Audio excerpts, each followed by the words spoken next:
बताइएगा कि आज हाजी साहिबान की जो वैक्सीन लगाई गई है, तो कितने वक्त तक जो है ये वैक्सीन वैलिड रहती है और क्यों हाजी साहिबान जो है ये लगाई जाती है हज जाने से पहले? देखिए, जब भी हमारे मुल्क से बाहर पेशेंट जाते हैं, क्योंकि हमारे मुल्क में कुछ ऐसी बीमारियां हैं जो बहुत प्रेवेलेंट हैं, जैसे आपकी टीबी की बीमारी है, या जैसे आजकल कोविड आया है, या पोलियो है। कुछ वैक्सीन जो होती हैं, जब बाहर के मुल्क में जाना हो तो वो मैंडेटरी होती हैं, वो आपको एक कार्ड लेके जाना पड़ता है जब भी किसी भी कंट्री में जाएंगे। ऐसा नहीं है कि आप सऊदी जा रहे हैं तो उसके लिए ज़रूरी है, लेकिन क्योंकि हमारे हज के लिए जो इतने सबाब के काम के लिए बाहर जा रहे हैं, हम नहीं चाहते इनको किसी तरीके की भी कोई मुश्किलात पैदा हो। इसलिए हमने खुद ये ऑर्गेनाइज़ किया है कि हमारे यहाँ से एक कार्ड बन रहा है। इस कार्ड पे हम जो है इनको वैक्सीन्स प्रोवाइड कर रहे हैं, जो हमारे पास हमारे एक प्रॉपर टेम्परेचर में मेंटेन करनी पड़ती है। वो वैक्सीन हमने इनको देनी होती है, ठीक है। वो हमें देनी पड़ती है इनकी एज के हिसाब से, ठीक है। हमारा एक ग्रुप होता है जो एज 65 ईयर्स के ऊपर होता है, एक 65 ईयर्स के नीचे होता है। तो वो हम उस हिसाब से इनको वैक्सीन जो है वो डिवाइडेड डोजेज़ में देते हैं। तो अब इस टाइम मेरे पास जो डोडा में 54 पेशेंट्स हैं आए हुए हैं हमारे पास, जिसमें से 12 पेशेंट जो है मेरे वो 65 ईयर्स के ऊपर हैं। तो हमने उस हिसाब से वैक्सीन मंगाई, क्योंकि इनका जो पीरियड होता है वो इतना प्रोलॉन्ग नहीं होता, लेकिन एक बार जब पेशेंट के अंदर चली जाती है तो उसका इफेक्ट जो होता है वो प्रोलॉन्ग हो जाता है, तो उसकी अगेंस्ट एंटीबॉडीज़ प्रोड्यूस हो जाती हैं। तो वो उस पर एक बार उसको सिर्फ पहले जब प्रिजर्व करना होता है उस टाइम इनका टेम्परेचर मेंटेन करना होता है।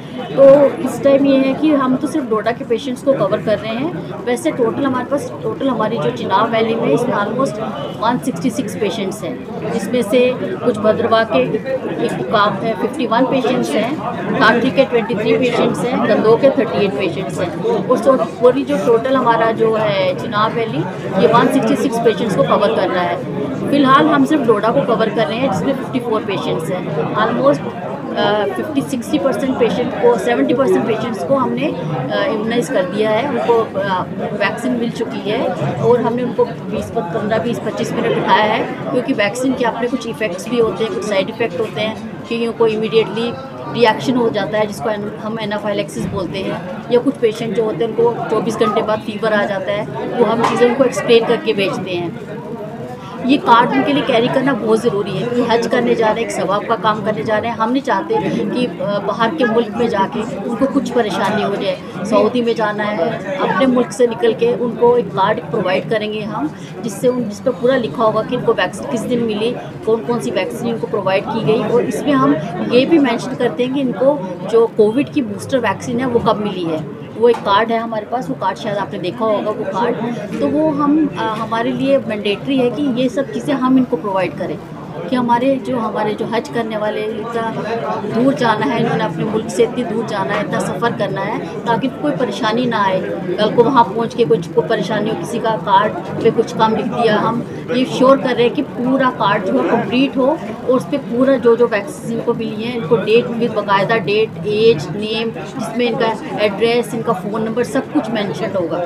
और हमारे कुछ ऐसे पेशेंट्स भी हैं, 6-7 पेशेंट हमारे ऐसे भी जो हैं वो जम्मू में हैं, वो यहाँ पहुँच नहीं पाए because of some particular reason, कुछ उनको परेशानियाँ थी, इस कारण वो यहाँ पहुँच नहीं पाए हैं। उनके लिए भी हमने एक बंदोबस्त करके रखा हुआ है, और उनके लिए हमने अलग से वो कार्ड्स बना के रखे हैं कि कल अगर वो आते हैं तो कल हम उनको इम्यूनाइज यहाँ पे वैक्सीन प्रोवाइड करेंगे। तो उसके अलावा वैक्सीन के साथ साथ मेडिकल चेकअप होना बड़ा ज़रूरी है। क्या वो स्टेबल है इस चीज़ के लिए, क्या वो हज जा सकता है, क्या वो इतना सफ़र तय कर सकता है, तब क्या इस टाइप का कोई मेडिकल चेकअप होता है? देखिए, हमारा बिल्कुल डॉक्टर वलीद साहब बैठे हुए हैं। हम जब भी पेशेंट को ये जो हमारी कॉपी बनती है ना, जो हमारी बुकलेट बनती है, जो हमारी बुकलेट दी है हमने अपने पेशेंट्स को, उसमें हमने पेशेंट की पूरी हिस्ट्री लेनी होती है। पूरी हिस्ट्री लेते हैं हम, पेशेंट का चेकअप करते हैं, उसका बीपी, ब्लड प्रेशर वगैरह सब कुछ देख के आते हैं। उनको पूछते हैं आप कौन सी दवाइयों पे चल रहे हैं या कौन सी दवाइयों पे नहीं चल रहे हैं। अगर हमें लगता है कि पेशेंट को हार्ट का प्रॉब्लम है या कुछ ऐसा प्रॉब्लम है, फिर हम उनको वहीं पर रोक देते हैं। हम उनको इस हालत में हम उनको एडवाइस करते हैं कि आप ना जाएँ।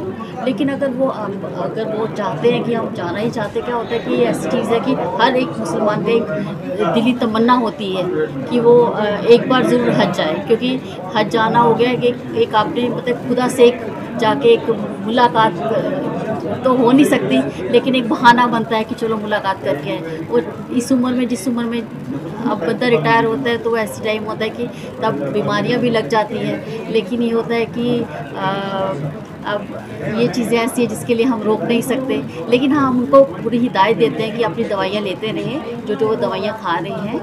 तो मैम इसके साथ ये मेल और कितने जा रहे हैं, फीमेल कितने जा रहे हैं? हाँ, इसमें हमारी ऑलमोस्ट जैसे मेरे पास अभी 54 पेशेंट्स जा रहे हैं, इसमें से हमारे पास ऑलमोस्ट 70% मेल हैं और 30% फीमेल्स हैं। मैम आप भी इनके साथ मिले हैं, कैसे बिल्कुल लगा? मिले, खुशी की मुझे बात है। बहुत अच्छा लगा। मैं सच बोलूँ तो मेरे लिए एक नई जगह थी, मैं नोएडा कभी आई नहीं थी, बट यहाँ के मुझे लगा कि यहाँ के लोग बहुत प्यार दिया इन्होंने। मतलब मुझे ऐसा लगा कि जैसे मेरी फैमिली मुझे यहाँ मिल गई है, और मेरे को उनकी बहुत दुआएं मिली। उन्होंने मेरे दिल सर पे हाथ रख के मेरे को गले लगाया। मुझे ऐसा लगा कि जैसे मैं शायद मैं ये दुआएं कभी ज़िंदगी भर भूल ना पाऊँगी। हाँ, लेकिन उनसे मैंने एक छोटी सी मैंने उसको थोड़ी सी रिक्वेस्ट की कि मेरे लिए थोड़ा सा जमजम लेके ज़रूर आ जाना। ये मैंने उसको थोड़ा सा रिक्वेस्ट किया है। Thank you. Thank you.